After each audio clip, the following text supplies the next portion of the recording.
You're listening to The Moose and the Loose, your 10 minutes action-packed financial podcast with your host, Mike Yahoo.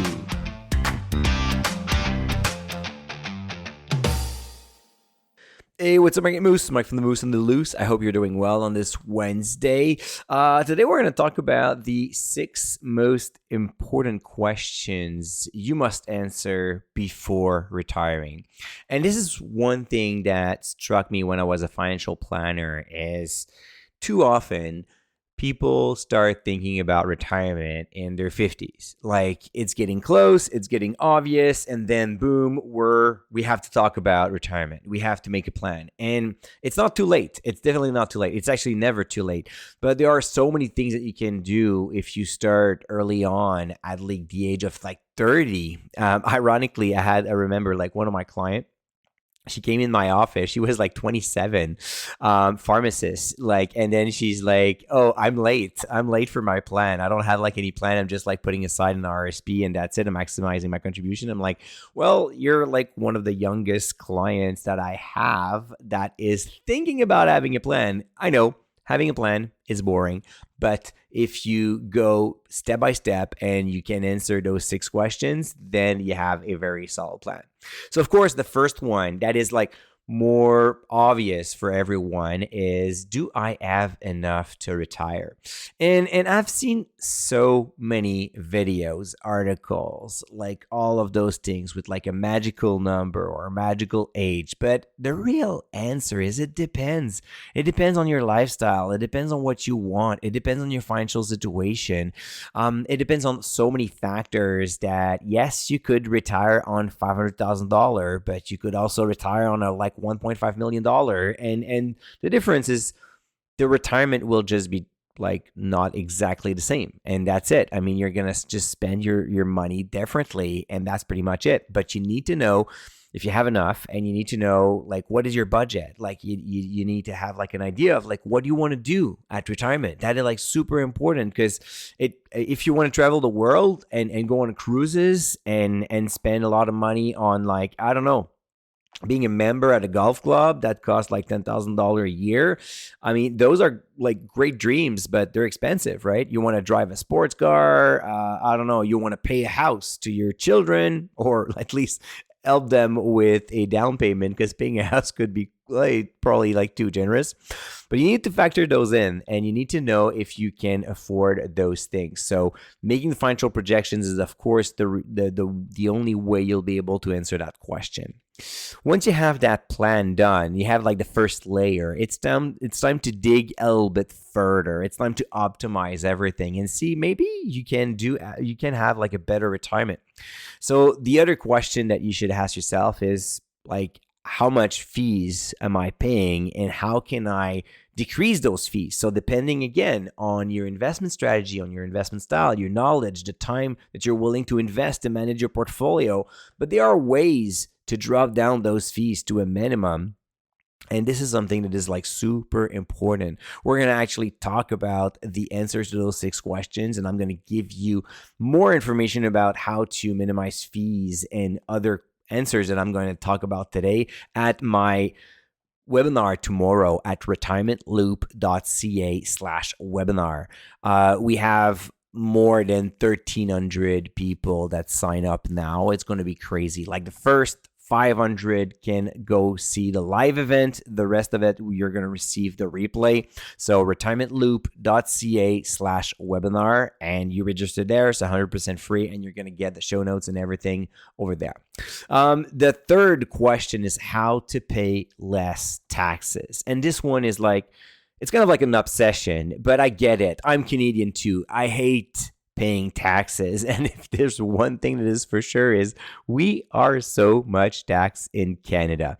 Are there any ways that you can actually save a little bit on taxes? Yes, there are. But then again, the strategies that will work for you will likely not work for your neighbor. So it really depends if you have like a defined pension plan, if you have like a big amount in your RSP. or in your non-registered, if you have a corporate account, if you have like rental income and so on. So there are strategies and playing around with the financial projection tools that will show you the difference, for example, between starting an RSP meltdown and starting to withdraw as much money from your RSP as possible before you turn the age of 71 and you're forced to get into a RIF. Maybe it's going to work for you. Maybe it's a terrible idea as well, because sometimes triggering taxes today is not necessarily the best solution either. I mean, imagine that whenever you trigger taxes today and you force that because you withdraw money when you don't necessarily need it, well, that money that you pay on tax today could have compounded for another 20 years tax-free inside your RSP before you withdraw that money. So yes, the money at the end is bigger, so it will trigger a higher amount in taxes, but maybe altogether it's going to be a better solution. So looking at the net result of different strategies is how you will be able to answer that question of how you can pay less taxes. My favorite one, number 4, how do I spend more and still have enough? So you have your plan, you lowered your fees, you pay less taxes, and those are things that you control, right? You don't control where the market's going to be. You don't control inflation, but you do control the fees that you're paying. You do control the taxes. I mean, with the rules, now you can optimize your portfolio to pay less taxes and your withdrawals as well. So can you spend more after that? So can you go on an extra trip? Can you find ways where you can buy a new car? Or you can help your children, grandchildren. And if you help them in their 30s and 40s, it's going to worth a lot more for them than if you die at the age of 85 and you leave them $1 million while they are themselves about to retire or retired already. That's kind of crazy, but this is how it goes, right? I remember when I was a financial planner, one of my clients inherited from his dad. He received a big fat check of $500,000. That it was huge back then. It was like 15 years ago.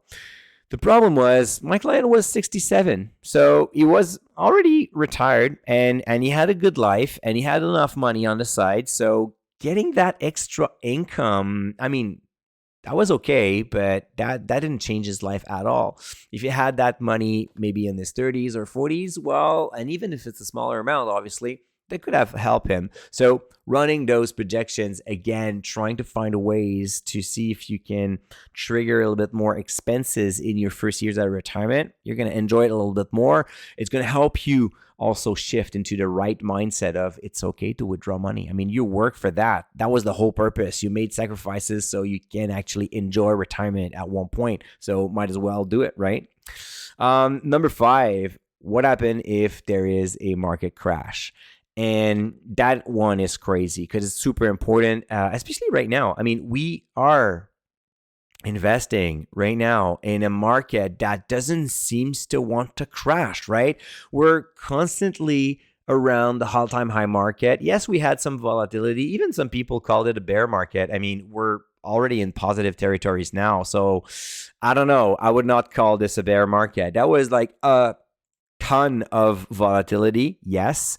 But so far this year, nothing crazy. I mean, the S&P 500 is actually up 1.5% if you factor the dividend. So I look at SPY, and if I look at XIU tracking the Canadian market, I mean, XIU is up like 6.5% year to date. So I don't know. You're telling me that we're in a bear market. I'm telling you that your portfolio should be flat or slightly positive right now, which is kind of crazy. So again, what's going to happen when the portfolio is going to crash by 20%? Are you ready for that? Can you sustain this? Do you have an income plan for that?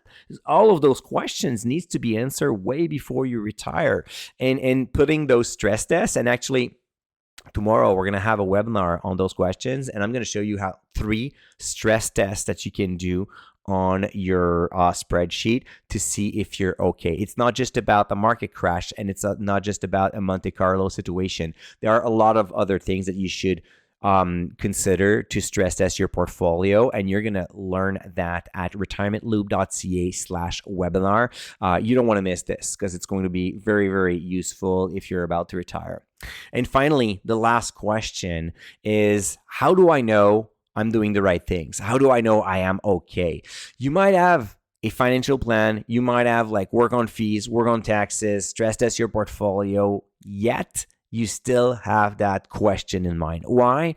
Because we don't want to make a mistake. I mean, it's like retiring, it's one of the most important decision in your life on the financial spectrum. So financial decisions like buying a house, having a children, like planning retirement, those are like super important decisions, and you want to know if you are okay. So you need a safe place to ask your questions, and this is what we do actually at Retirement Loop. We have a retirement coach. I used to be a financial planner for 10 years, so I know a thing or two about financial planning as well. I help. We have a community of all the other retirees that have been through all this, and can answer your question as well. So great place to be. Again, tomorrow we have the webinar. That's going to be a great one, retirementloop.ca/webinar, 100% free. Make sure you log in on time. Only 500 people live will attend the webinar, and we are up to more than 1,300 now. All right, Moose, that's enough for today. Tomorrow, we are talking about how you can shape that income plan. It's not just about retirement planning. You need an income plan as well to retire, to work on the withdrawal mechanics. We're going to talk about that tomorrow. Until then, don't forget to stay invested. Hey, welcome to the disclaimer. If you're listening to The Moose and the Loose, you cannot really expect me to give you buy or sell recommendation or financial advice, right? You're here for fun, you're here for information and some entertainment. But I am not your financial advisor, I am not your broker, so therefore I'm not liable if you're losing money after listening to the podcast. If you're looking for some advice, go see a professional.